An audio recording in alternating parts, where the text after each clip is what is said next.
Well, good morning, and thank you very much for inviting me to talk to this meeting. I should start this a slightly defensive opening by saying I'm not a historian of science, so I'm learning lots here.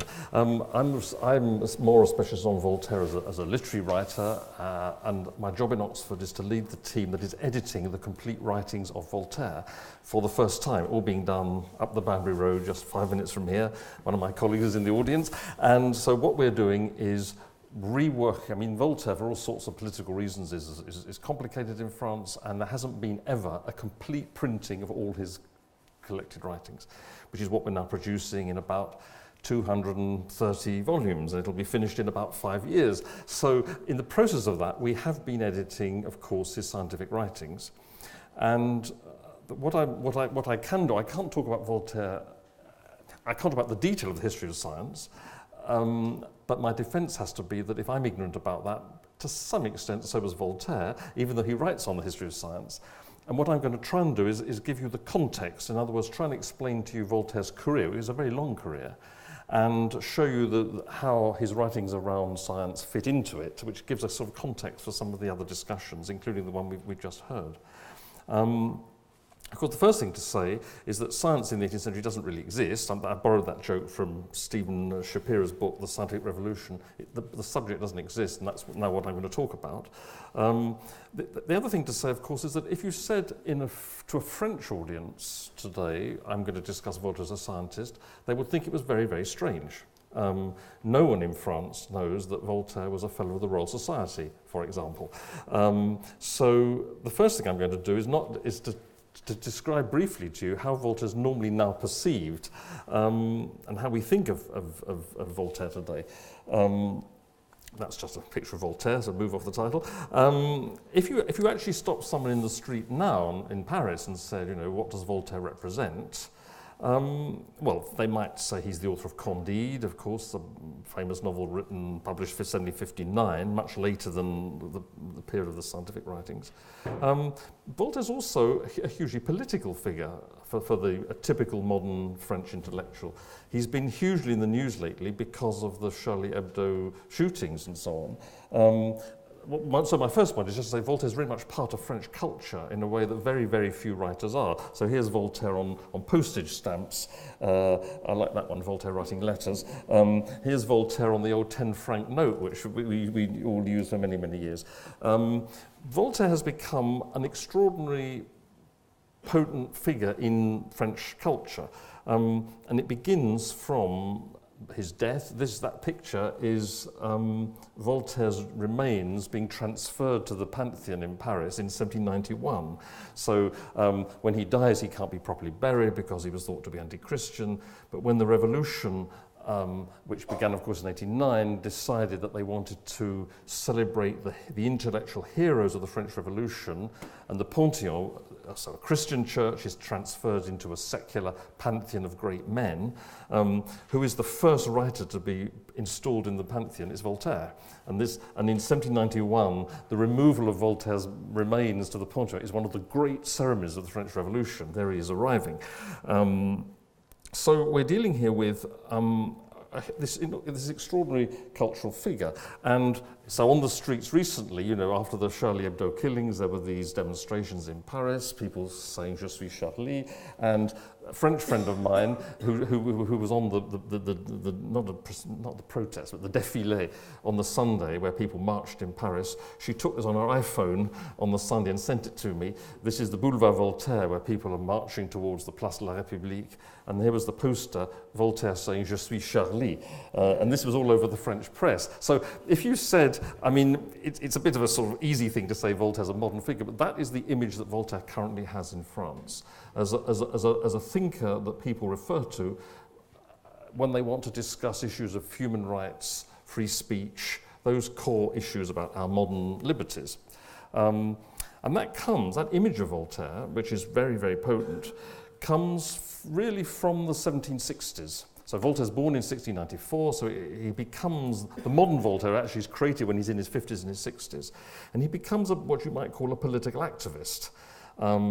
He becomes a European phenomenon as a result of the Calais affair in the 1760s. I won't go into details, but Calas was a Protestant. He was a Protestant merchant in the town of Toulouse, which was a heavily Catholic city in the southwest.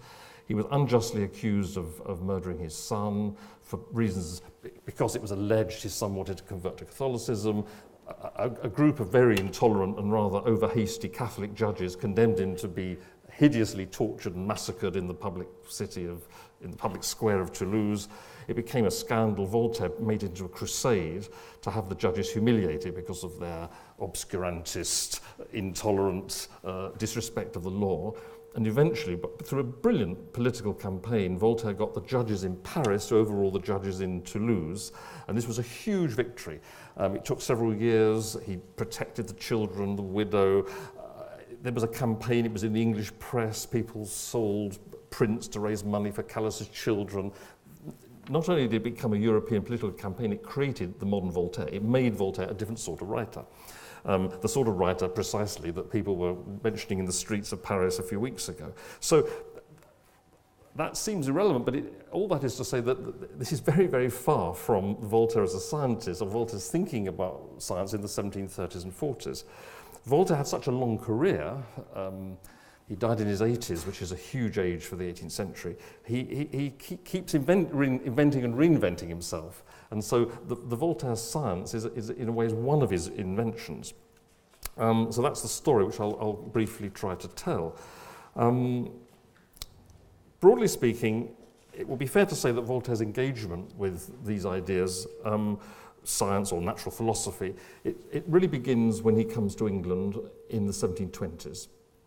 And he arrives in London in 1726, and he stays for a good part of 1727. Most of the places where Voltaire stayed have now disappeared, sadly, because of fires and wars and so on. But we know that Voltaire lived in 1727 in a street in Maiden Lane, just north of the Strand. It's all now been rebuilt in 19th century buildings. But there is the plaque which the Voltaire Foundation helped pay for in the 1990s.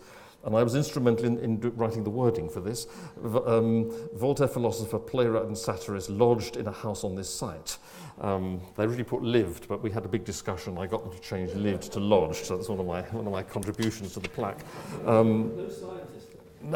No, absolutely. That's no scientist at all. He was a philosopher, playwright and satirist. Sorry about that. And if you want to see that plaque, if you walk up Maiden Lane, it's at the back of, I think it's the Vauxhall Theatre. And it's now over the back of the theatre, it's now the Hungarian Cultural Institute. So there's the green plaque. So why did Voltaire live in Maiden Lane? Well, in the 1720s, it was actually a French-speaking part of London.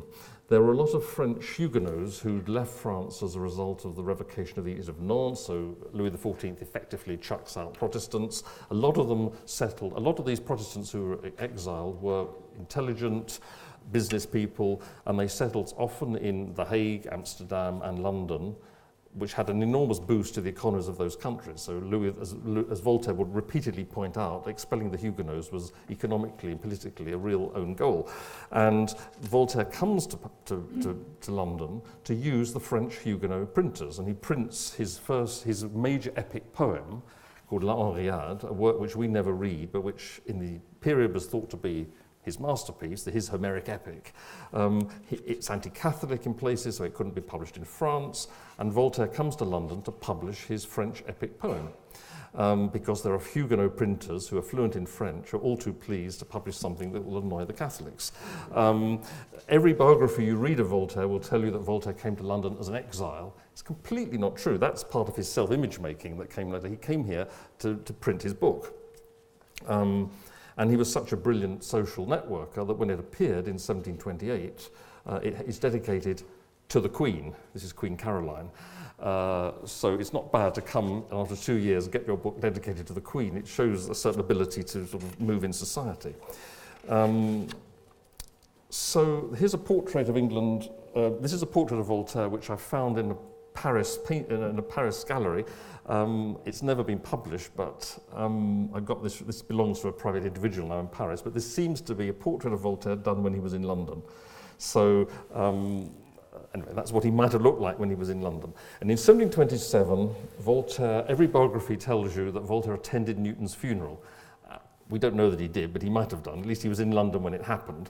And he always writes that he's astonished that Newton was given a send-off fit for a head of state. So he was very impressed by the honour paid by the British state to Newton. So that's almost, you might say, the beginning of his interest. One of the remarkable things, so Voltaire has come to England not to learn about science, he's come to publish a poem, he's come to learn about English culture. The key thing, of course, is that he learns English very quickly. That's a little document which I just found in an archive in New York, but it's rather nice. Notice it's something he signed when he was in London. It's from the accounts of the British Exchequer, and he's given some money as a pension, and he signs Francis Voltaire. So he's anglicised, his name is François, obviously. So he's in England, he can sign as Francis Voltaire, which shows a certain fluency in acquiring the new language and the new culture. So it's very important that Voltaire learns to speak English very quickly and very well, because that means he can read books, he can take part in debates, so that's all part of his ability to absorb new cultures. I mean, to make an obvious point, it wasn't possessing English as a foreign language wasn't normal for a French culture person in the 1720s. It was a new idea that you would need to learn English as a language of culture. Now, the important book, it's been referred to already, that comes out of this stay is his book that in English, in French it's called the Lettres philosophiques, and in English it's called the Letters on the English Nation. It's very interesting, and here again, this is Voltaire using, he's very clever at playing the print market. So this is the book that appears in London in 1733, by which time he's back in France, of course. Letters Concerning English by Monsieur de Voltaire. Notice that there is no named translator on the title page. He passes, although we've now worked out that it is translated, it passes off as an original work of English, and the English read it as an original work of English.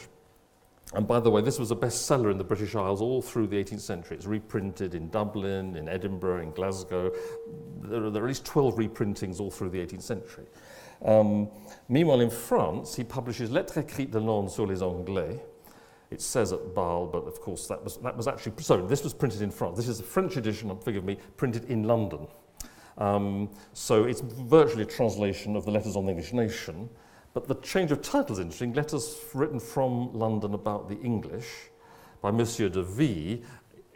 Everyone, that's hardly a covering up. Bâle is fake for London. Why would you print a French book in London? Well, this is already addressing a European audience. From London, you could export books across Europe. So people in Germany, other parts of Europe, Italy, could read French more than they would read English. So from London, this book could be exported across Europe, as well as into France. Then next year in France, 1734, he publishes the Lettres philosophiques, which is the title by which the book is normally known in France. And this was immediately censored in France. It says on the title page, Amsterdam, that actually means Rouen. The poor printer in Rouen, Monsieur, was arrested. Voltaire was nearly arrested, and it causes an enormous crisis in Voltaire's life, which I'll return to. I won't go into detail, but this is the book, The Letters on the English Nation, and he covers, as we said, he begins by talking about religion, he discusses English politics. It's an overview of British culture, English really. It's an overview of English culture, including English literature. But it contains maybe 4 of the 24 letters deal with science in the broadest sense. Letter 14 deals with Descartes and Newton, and I was going to quote a Frenchman who arrives in London will find philosophy, like everything else, very much changed, but you've had that quotation already. And that's a letter comparing Descartes and Newton, setting up, and they're 2 straw men, really, but he sets up a sort of hypothetical Descartes and a hypothetical Newton. And that's followed by 3 letters where he tries to give a sort of resume of Newtonian science. Now, I'd love, if in a different format, in a seminar, I'd love to go through these letters with you and get the opinion of experts on what these letters are doing. But the choice of subjects is interesting. Letter 15 is on attraction, so gravity. Letter 16 is on optics. And letter 17 is on what he calls infinities in geometry, which I think is work called calculus. Is that fair? Is it? So he chooses gravity, optics, and calculus as the 3 topics, which he tries to deal with in 3 very accessible letters. So that's Voltaire's take on a simple introduction to Newton. To give you an example of where Voltaire is undoubtedly brilliant, I'm sure a Newtonian specialist would say that a lot of his ideas are traduced and a lot of it's misunderstood. But what Voltaire does always have is a brilliant ability to be a sort of a journalist who can find a detail that is telling. So, for example, I'm quoting from letter 15 on attraction.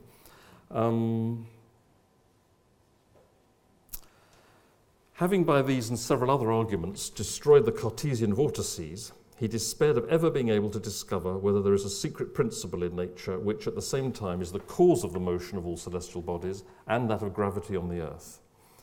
But being retired in 1666 upon account of the plague to a solitude near Cambridge, as he was walking one day in his garden, he saw some fruits fall from a tree, and he fell into a profound meditation on that gravity and so on. So you know the story. It's the story of Newton and the apple.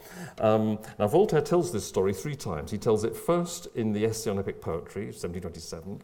He tells it a second time in the Letter on Attraction, 1733. He tells it a third time in his book on Newton, which I'll come to in a minute, 1738. And after telling the story 3 times, it enters the European consciousness, and everyone knows the story of Newton and the apple. I think I've got, that was the Newton. So there's a statue of Newton in the up the road in the Science Museum around the corner. It's in the main hall, and of course you can see Newton's looking down meditatively, and so this is a Victorian statue, and there's the apple. So there's the myth, just sort of half a minute from here. I think I'm right in saying, you might shoot me down at the end, but I think I'm right in saying that the survival of this story of Newton and the apple, I believe, is entirely due to Voltaire. I don't think it would have become part of modern mythology if Voltaire hadn't repeated it 3 times in English and in French. So it's a telling example of how Voltaire finds a detail. Is it accurate? Is it simplifying? But he finds a detail which has stuck and has taken hold of everyone's imagination.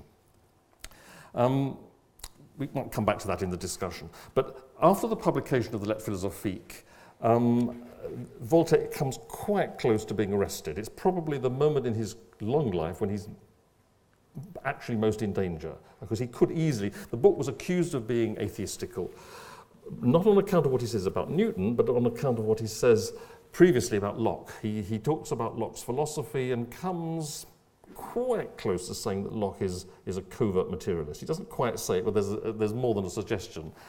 And that was enough to have Voltaire locked up, and he's really in danger, and he has to leave Paris and make himself scarce. And at this point, providence plays a role, which he does believe in providence, and he falls in love with Émilie du Châtelet. She's hugely rich, and they go off to live at Cirey in the remote French countryside. Oops, sorry. So there's Madame du Châtelet posing with her a flower in one hand and a scientific instrument in the other. It's a gorgeous 18th century portrait, isn't it? And Madame du Châtelet, of course, it's important to remember, was a very high, her social rank was very high because of her aristocratic status. So she could, to quite a large extent, defy public opinion.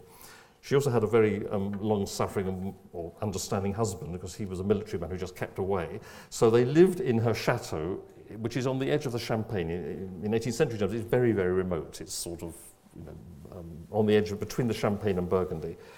And Voltaire and Madame du Châtelet lived there for the next 15 years. And Voltaire was really in hiding, in effect. And it's really the Cirey period where he's most engaged with what we would now call science. Because after the Lettres philosophiques, he could have moved on to other things, I think, and perhaps had he stayed in Paris, he would have done. But the sort of enforced exile with his new mistress produces a rather interesting sort of hothouse where he focuses on these issues. And they live together in a rather extraordinary close domestic intimacy where they gradually, I think there probably grows a certain amount of competitiveness between the two of them. She's translating Newton, the Principia, he's doing his work. So the public response to the publication of the letters creates this rather extraordinary situation and this relationship between Voltaire and Madame du Châtelet.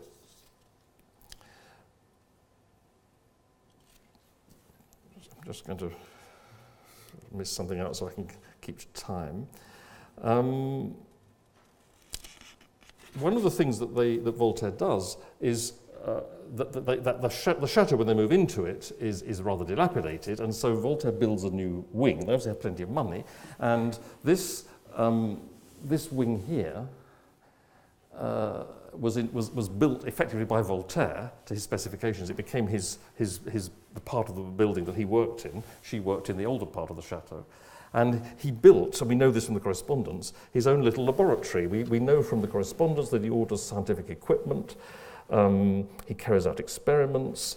In 1737, remember he moves there in about 35. In 37, he engages a chemist to act as his assistant. So here is a period where Voltaire is seriously trying to understand contemporary science.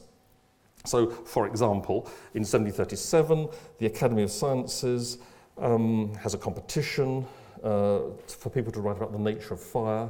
Voltaire decides he will enter the competition. That's why he hires the chemist to help him.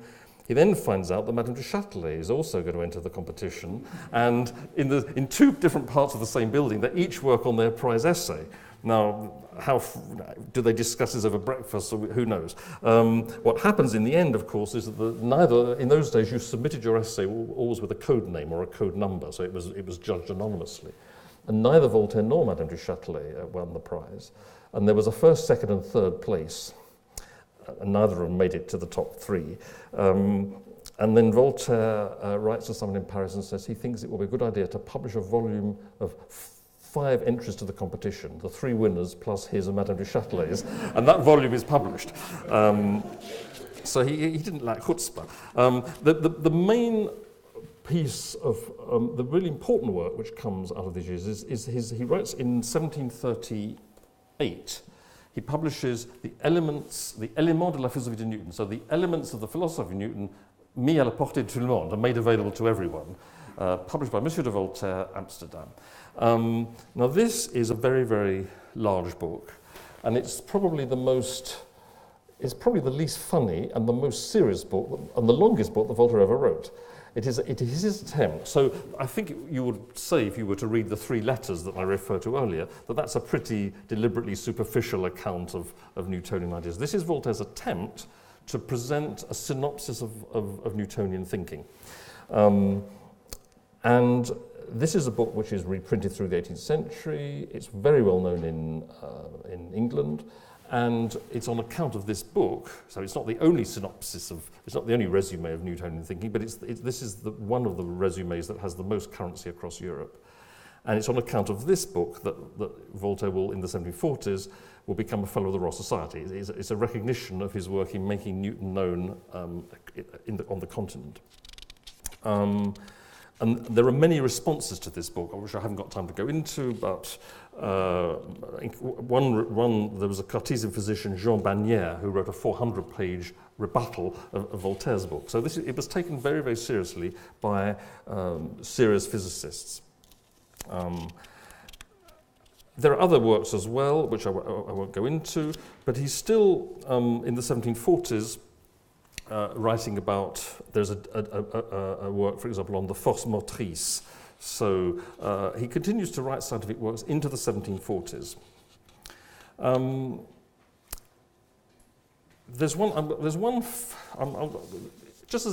So this is obviously part of Voltaire's career. There's no evidence that he wrote anything on science that was very serious or taken very seriously. The most serious thing he produced was this synopsis. Well, this resume, if you like. There's no evidence that Voltaire was very original, but there is a lot of evidence that he was trying to use these publications as a way of creating, or even reinventing his own career, which is why my title was Voltaire's Career as a Scientist. And I come back to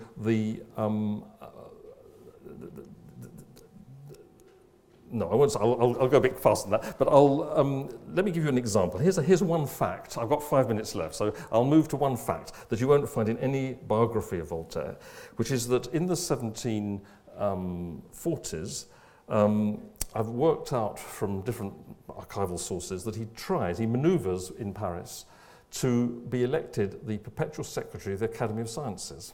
And this doesn't seem on this, which is not in any biography, but there is a text. There's an obscure memoir he writes against La Beaumelle where this is referred to. but there was no corroborating evidence. And I found two other evidence. I found that a thing called the Vie de la Beaumelle, where this is referred to, and I've just come across a third source, which I'm going to find, which is Lalande, who was an astronomer, who's left manuscript notes in the Bibliothèque Nationale, not published, so the other sources couldn't have known this text. And I quote translation from the Latin: when Monsieur de Fouchy was made secretary, Monsieur de Maupertuis and Monsieur de Voltaire both sought the position. So here is an independent, here in the around about 1743, Voltaire tries to become the perpetual secretary of the Academy of Sciences. Monsieur de Voltaire was dismissed after saying in the halls of Versailles to a person who asked him why he wanted this post at court. Voltaire said, quote, "It is not the master of the house, i.e. not the king." So it could even be that Voltaire, making a casual joke against the king, sunk his chances and stopped him being made, and the king never liked Voltaire. Okay, I'm going very fast there, but what I'm just trying to suggest in conclusion is that for Voltaire, having a position as a scientist was a very clear career move for someone in the 1740s. After the catastrophic reception of the letters, where he became quite close to being stuck in prison, he can't be in Paris, he can't be at court. For a French writer in the Ancien Regime, this is not like London, you don't really have much social existence. And it was fine to live for a while in your erotic idyll in a chateau with a magnificent duchess, but actually, as a long-term career plan, it's problematic. And Voltaire's career options are limited. Voltaire tries to use science as a way of getting back into Paris. And I think publishing these volumes, particularly the volume here, and attempting to be made the perpetual secretary of the Academy of Sciences would have been a way of giving him a position in the intellectual life of Paris. So my conclusion, there's a very interesting volume which came out in 2008 by J.B. Shank called The Newton Wars on the Beginnings of the French Enlightenment. And I can't in my last sentence sum up that whole volume, but essentially what he tries to show is that the arguments between, and this is relevant to a previous question, that the arguments between Cartesianism and Newtonianism in Paris in the 1720s, 30s, 40s, 50s. These are partly, of course, scientific arguments about vortices and plenum and so on, but they're partly party political issues. In other words, there are different parties at court, different parties in the academy, and gradually certain scientific positions become attached to certain party positions. And the reason why Newton wins out over Descartes in some cases is about who's voted for whom in the academy. It's not actually about the scientific facts. And so what J.B. Shank does is not so much a study in the history of science, but a study in the history of ideas to show how the ideas are very strongly anchored in a certain social reality. So there's a point, after about 1745, Voltaire gives up basically on the Academy of Sciences, though he is elected to the Royal Society in 1743, and his career takes a different turn. In 45, he's made the Royal Historiographer of France. That's a totally different title, but he is the historian of the monarch and of the state, and that gives him the right to be at court. So he gets back to Paris in the end, not as a scientist, but as a historian, and his career takes a slightly different turn. And by the time you get to the Calais affair, his career as a Newtonian has been, to some extent, forgotten. I'll stop there. Thank you.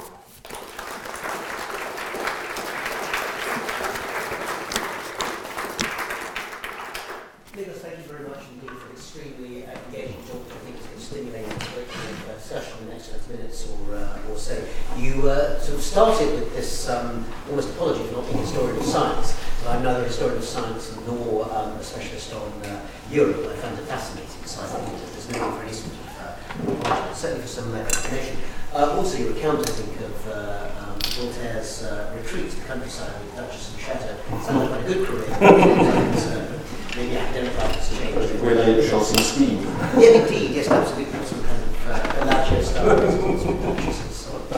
Provided.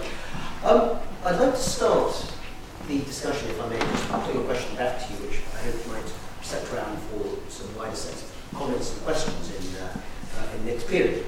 I mean, as someone who comes to this as an outsider, but fascinated by what you say, you seem to be saying that, in a sense, this is a very important episode for Voltaire, but maybe not so much in terms of the history of science. I mean, is that an unfair characterization? Well, it does have I think it is important, because I think what Voltaire does, even if it's I think you might say simplistic, is that he creates, out of the letters, and then particularly out of the letters on the English nation, he creates an opposition between Newton and Descartes, which is probably, in many ways, not very subtle, but he essentially his Newtonianism is essentially empirical science, is empirical inquiry, and he turns Descartes into something which is not fundamentally empirical. Now, and he makes that an Anglo-French opposition. Now, I don't think that's quite right, because there's Gassendi in France who's in a different tradition, and it's obviously too simplistic, but it becomes a very telling. When the French Enlightenment later on, so the high point of French Enlightenment is really from the 1750s onwards, when they want to tell their own story, their own sort of founding myth, it's always that the French Enlightenment is empiricism against French Cartesianism. And so he creates the story on which the subsequent French Enlightenment establishes itself. If you were to look at something like the preliminary discourse to the first volume of the Encyclopédie, written by d'Alembert, who was a fine mathematician in 1751, when d'Alembert comes on to explaining what is unique about the new way of thinking in France, there are several pages on empiricism versus deductive thinking. It could have been written by Voltaire. It's straight Voltaire. He's just taken those oppositions from the English letters, and they become the introduction to the Encyclopédie. So I think you could say that Voltaire, he sort of establishes the program of the French Enlightenment. So, in other words, he creates the frameworks, creates the narratives. It's the narrative. He creates the narrative. Yeah. Well, which is not a small thing. Yeah. Not a small thing indeed. No, I'm glad we made it quite clear the importance of the subject, and I'm sure there are plenty of thoughts from the audience. Yes, there are. Yes. Do you want to stand up? Yes, if you stand up and project, that would be great. I've got a question and also a comment on the apple story, if that's all right. I mean, Voltaire did include that story, and he did talk about the fruit rather than the apple. It wasn't really heard of at all until the 18th century. What happened in the early 19th century was that there was a French biography, a short French biography by someone whose name I've forgotten, I'm afraid, which is very short, but it had the apple story, and it also alleged that Newton had gone completely insane before he left Cambridge. And unsurprisingly, British people didn't like that biography very much, and they criticised it very strongly. But there was from then on the story, it was only from then on, the early 19th century, that the apple story became very prevalent. And the statue that you showed us in the Science Museum was put there in, I think it was 1859 or 60, and it was put there by Ruskin, and Ruskin wrote that he installed it in order to inspire the students who went backwards and forwards. And it always seemed to me to be an absolutely lousy model for the students, because the idea is that you don't really have to do any work. You sort of stand there and wait until the apple falls and take us to the theory. But anyway, it's very, very much a 19th century story. It really didn't exist at all in the 18th century. But there are 4 separate accounts by Newton which are preserved in manuscript, some of which they've been transcribed, which all tell the story. Right. He says fruit in the text that I quoted here, but he has 3 tellings of it, and in 1 or 2 of the others, he uses the word apple. Well, Newton used the word apple, and I've always assumed, I mean, I don't know if I'm right or wrong, that it's associated for him with the fall of the apple in the Garden of Eden. Yeah. Because in some senses he regarded himself as a new Christ, and he was also, if you use the English calendar, he was born on Christmas Day. Well, he's got an apple tree in his garden in Lincolnshire. He's got an apple tree in his garden in Lincolnshire. Oh, the garden, the one at well, there is an apple tree, but the one that's supposed to be the apple tree burnt down in the early 19th century, and it's a source of an enormous number of chairs and things, far more than any apple. It's like the relics of the true cross. It's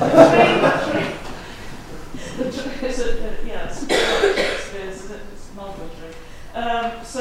But there's a graft was put onto that, and it's growing out of that. And then someone did an analysis of all the thousands of apple trees around the world and found out that about half of them have got absolutely nothing to do with that tree at all, whereas the DNA or whatever you do, the other half is shown to have a link to that tree.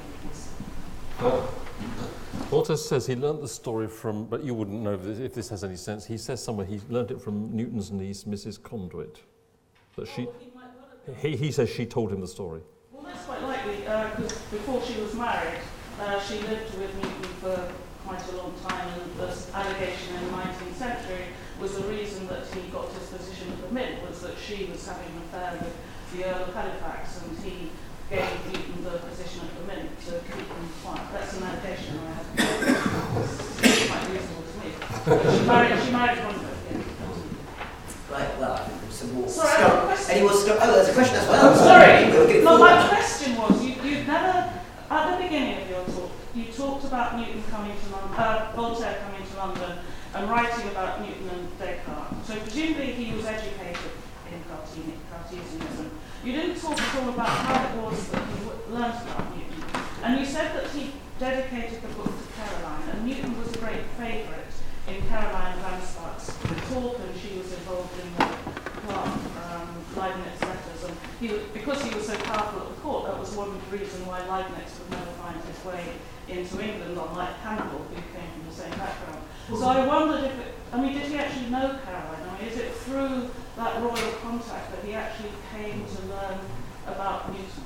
Yeah. I mean, the truth, I was obviously going a bit fast, but the truth is we don't know an awful lot. I mean, the letters, the English letters that deal with science are not written while he's in England. He writes them when he gets back. We can tell from the correspondence he actually doesn't get round to writing. They're what he leaves to the end. What he starts writing is the politics and the culture. The harder stuff, the Newtonian science, he leaves right to the end because I think he finds it hardest to write. And there's a letter from the 1730s, about 32, when he says to a friend, I really must write these letters on Newton, then I can publish the book. So it's the thing he finds most difficult. So he writes it after he gets back to France. So he must have, this is really my hypothesis. I mean, in England, did he know Queen Caroline? I mean, he had sufficient connections to be able to present his book to her. He didn't know her intimately. I think he probably did meet some Clark. I think that's correct. I need to double check. But he knew people like in the circle of Clark and the sort of people who were like the Boyle lecturers. So I think he must have picked up a certain amount of and of course he was there during Newton's funeral, so he saw, and he does write about how extraordinary it is that the state honours this man. Voltaire's he's acutely aware of the status given to writers, scientists and so on, because that's all part of his own hang-up. One of the letters in this book is about the status given to writers. So that's all part of his own. So I think his interest in Newton comes partly from seeing the social status that a thinker, natural philosopher has in the culture. I think he picks up what's going on from the disciples of Newton, people like Clark, the Boyle lecturers, and then he goes back to read it later. But you're right, his formation was as a Cartesian. Just a minute, I think too much of a two-way conversation because there's just a lot of hands going up here. What I'll do, Nicholas, just because we've got a lot of questions coming in, we've got about 10 minutes in fact, I'm going to take 2 or 3 points, bring them back to you and then do a couple of rounds and maybe a chance for a second go. Yeah. Firstly, it may be that Voltaire's real contribution to the development of Newtonian thought was in fact the encouragement of Émilie du Châtelet, because she went on to do far more serious work on populating Newtonian thought after the end of their relationship. So we'll hear more about that this afternoon. And then the second point I have is another strand of Voltaire's sort of scientific activity was his work as a scientific entrepreneur. And very early on in his career, he used quite advanced mathematics effectively to corner the French bond market, which made him fabulously wealthy. And he ended his career as the equivalent of a high-tech manufacturer in Geneva, making what were then the high-tech objects of the day in the form of timepieces and clocks. So there's a third strand to his career as a very successful businessman. Excellent stuff. Some other points. Yes, gentleman at the back. Going back to the point that was raised before, but just another possible source for Voltaire. I'm sure he'd be familiar with Clark Leibniz correspondence and all those sorts of things. If he was going to the Huguenot community, as you emphasised, I'm thinking about people like de Maisel, Abraham de Moivre, the mathematician, and the Rainbow Coffee House, and those who back there. Okay, thank you very much. Let's take one more. Right. Quick ones. Voltaire commenting as avoiding London, as a void. Newton was there at the time. He didn't think there was, insofar as he didn't even attract their distance. You have to have a muscular push. So the question there is, who thinks there's a complete void rather than a Cartesian sort of thing with matter push? And secondly, on the book in 1738, it seems to presuppose Newton somehow accepted in France at the time, and Voltaire is therefore arguing for the, I think, probably the empirical importance of it. Could you just say briefly what the empirical facts are that Voltaire thought people should accept?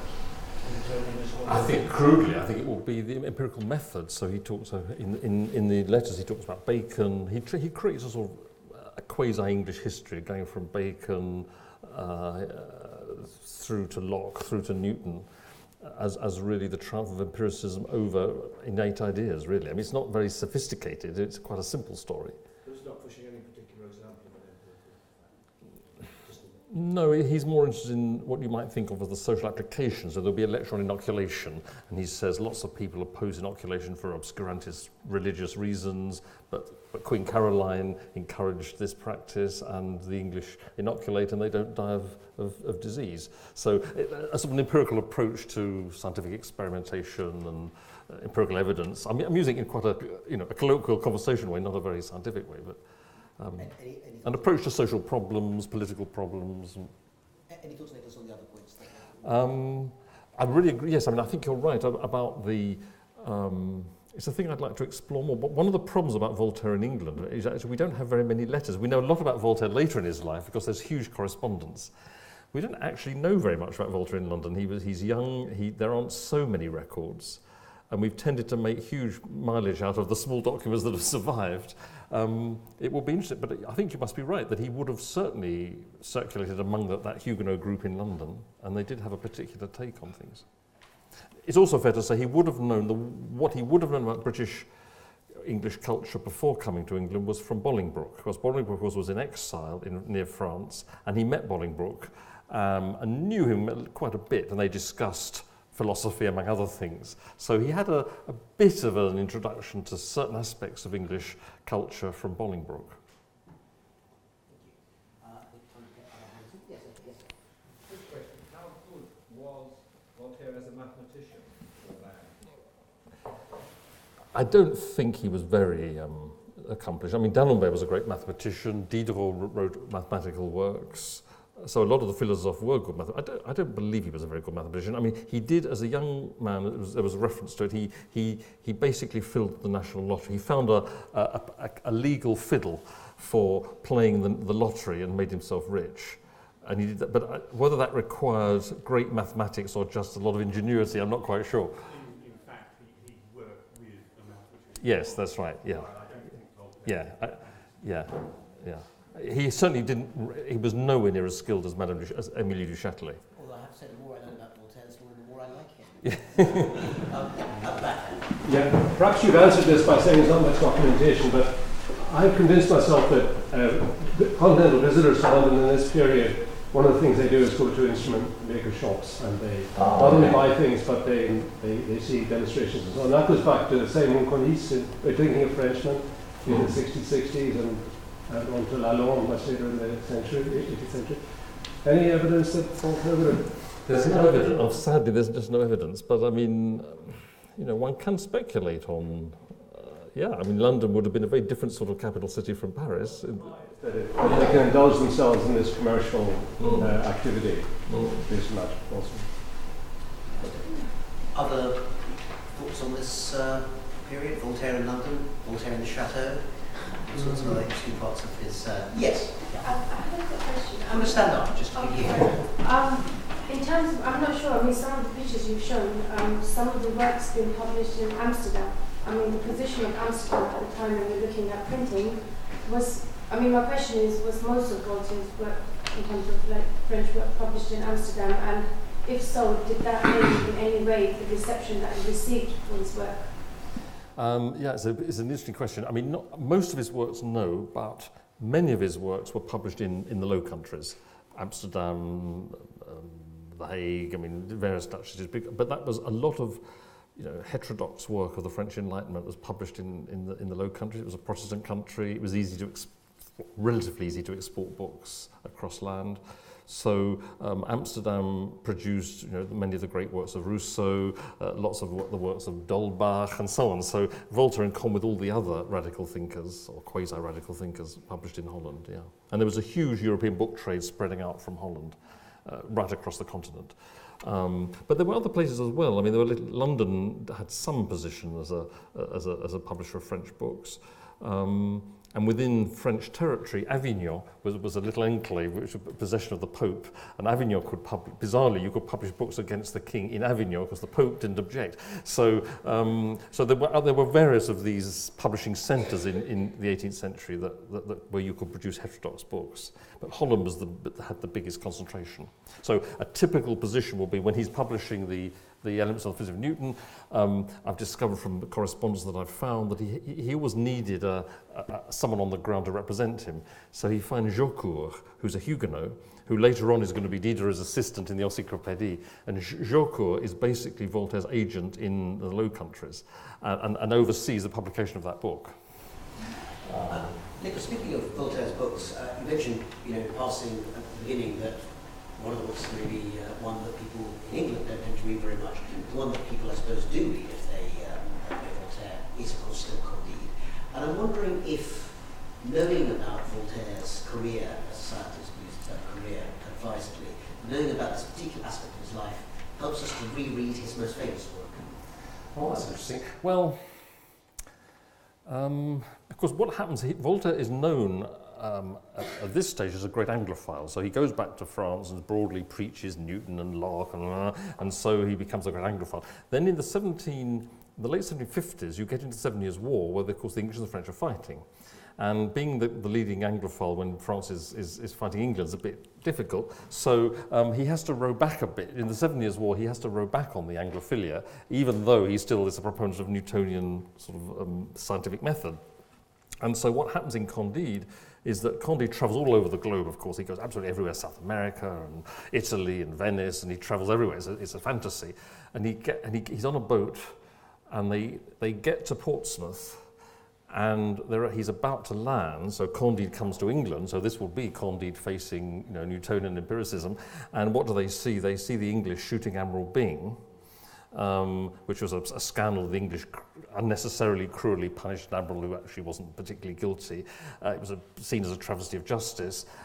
He sees Byng being shot. This is really good timing. He just arrives at Portsmouth at that moment. And so they say, we must leave these barbarians. And he sails off. So Candide never actually sets foot in England. He sees Byng being shot from the deck of his ship and leaves. So the symbolism there is Candide actually doesn't set foot in England. England is sort of... It's sort of, in a sense, by mocking England, but it makes it off limits as well. Yeah, it's off limits. Yeah. In that sense, and it's the sort of the general feeling that Anglos and Leibnizian and so forth is that kind of read in a different. Yes, the very broad brush philosophical approach is Voltaire hates systems and anything that he can caricature as obscurantist, and of course he's caricatured Descartes as being too much into systems, not empirical enough. And of course, when you get to Candide, it's Pangloss and Leibniz who occupies the sort of the grotesque opposite of calm rational empiricism. So it's the same underlying philosophical mindset. Yep. Just checking if there's anyone who hasn't spoken yet, who hasn't had a chance. But I think okay. Yeah, go ahead. Should we conclude from what you say that it should have been Voltaire's non-career as such? Did he make it actually? Yeah, but I think you certainly could write the story of Voltaire's life as a set of failures. I mean, it would be actually quite fun to do a biography where he's hugely ambitious, and he tries to, he's always got an eye to how do you become famous, and he tries various strategies, and they keep failing, but he really gets it with the Calais affair and using the new power of the press and so on. And so he finds his feet really after the Calais affair. So you could see the whole scientific episode in one sense as a failure. Yeah. But I think but on the other hand, it's not a failure because of this book. had a big influence in Europe and was important. So no, he doesn't come up with side of the result. Yeah, no. The frame of the question is what But even just at the level of being a powerful testimony and representing views, it had an impact on history of ideas, the encyclopédie, so it wasn't a failure. But what's happened is, of course, you always remember the final. People have a series of failures, and you remember the final success. And so I want to emphasise the scientist's career, because no biographer tells you that he tried to become the perpetual secretary of the Academy of Sciences. It's a really interesting fact, I think, that there was a moment that for him was a serious career option. Last question. Yeah, sure. Mention of other works of Voltaire. I just wanted to ask if you see anything, not particularly with respect to Newton, but with respect to history of science, in the Histoire Générale Venus. And then later on, he does, in fact, if I'm remembering correctly, write upon the history of the arts and sciences, a short work. Maybe you've not reached that in the editing process. Yeah. That's a really, really interesting question. So I think that he does. Yes, so as I said, Voltaire becomes the royal historiographer in 1745, which in a way is another career option. And he writes the history of the reign of Louis XIV. So that's a great history that had a huge European success. And he begins in the 1740s, still living with Madame du Châtelet, he begins a universal history, which we call the Essai sur les mœurs. So the idea was European history in Catholic Europe it began with, Catholic Europe. So a universal history will be not restricted to the Christian world. It would start with China and deal with Latin America. And he's probably the first European writer to imagine history in that global sense. And what he says is he doesn't want to write the history of kings and armies and generals. He wants to, you know the story. He wants to tell the history of cultures. But of course, it's easy to have the theory. It's quite hard to actually do it. But he does try, and so in the various centuries where he deals with 16th and 17th century Italy, he talks about Galileo. And when he talks about England, he will talk about Descartes and then Locke and so on. So he does try timidly to integrate the history of science into his view of culture more broadly. It's a slight failure, but it's nonetheless interesting. So there's a manuscript in St. Petersburg called the Chapitre des Arts, which was meant to be a chapter in the Essai sur les mœurs, but it was never finished. It never got included. And we've got to publish this in the edition, and it's on my desk at the minute, and I'm trying to make sense of it. And so the question is, why didn't he include it? It's quite a long manuscript. And I think the answer is he couldn't quite square the circle. He couldn't quite work out how to fit the history of science into the rest. Ideologically, it's quite difficult because the pull of kings and generals is actually quite strong, even if you say you don't want to tell their story. And he finds it hard to balance it. But in this manuscript, which was unpublished in his lifetime, for example, there's an extended 3 or 4 pages on Galileo and Galileo's importance. And I went back and checked all the other references to Galileo in all the many writings, and there are lots of them, and nowhere does he write as much about Galileo as in this manuscript. So this is like an interesting dead end. He was trying to go further, he didn't quite know how to do it. So I think it's a really interesting question. Well, no dead ends here, we've got an extremely important session, so many thanks indeed today. Thank you very much.